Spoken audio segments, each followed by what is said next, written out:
ชาไทยเย็น ชาไทยเย็น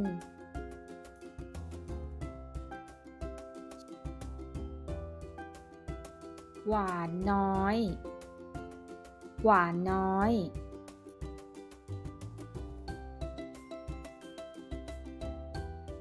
ชาไทยเย็น1 แก้ว ชาไทยเย็น1 แก้ว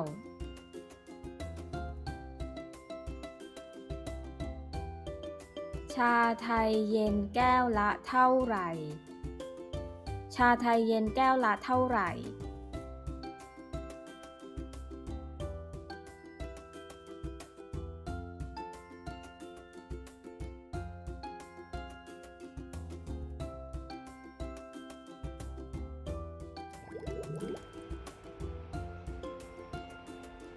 ชาไทยเย็นแก้วละกี่บาทครับ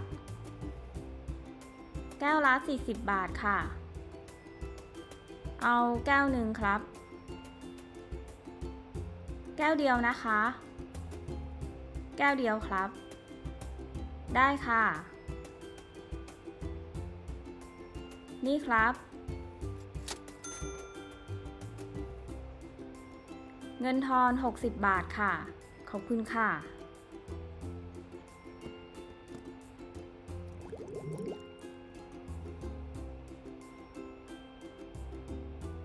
ขอโทษครับ มีชาไทยเย็นไหมครับ มีค่ะ แก้วละเท่าไหร่ครับ แก้วละ60 บาทค่ะ เอา2 แก้วครับ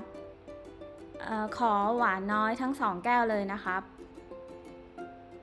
ได้ค่ะ รอแป๊บหนึ่งนะคะ ครับ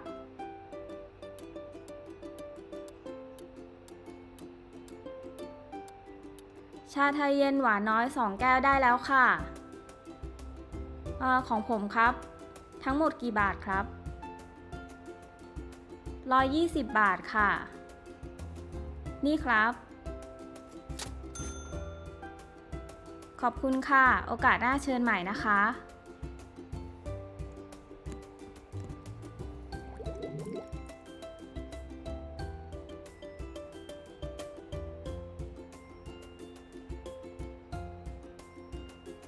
สวัสดีครับ รับอะไรดีครับ ชาไทยเย็นไม่หวานเลยแก้วหนึ่งค่ะ สักครู่นะครับ ขอโทษค่ะ ขอเพิ่มอีก1 แก้วค่ะ เอาหวานปกติ ได้ครับ ทั้งหมดเป็น2 แก้วนะครับ ใช่ค่ะ เป็นเท่าไหร่คะ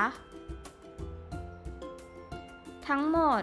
240 บาทครับ รับบัตรเครดิตไหมคะ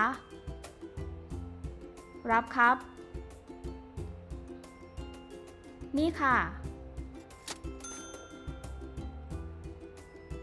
ชาไทยเย็น2 แก้วให้ใส่ถุงไหมครับ ไม่ต้องใส่ถุงค่ะ ได้ครับ ขอบคุณครับ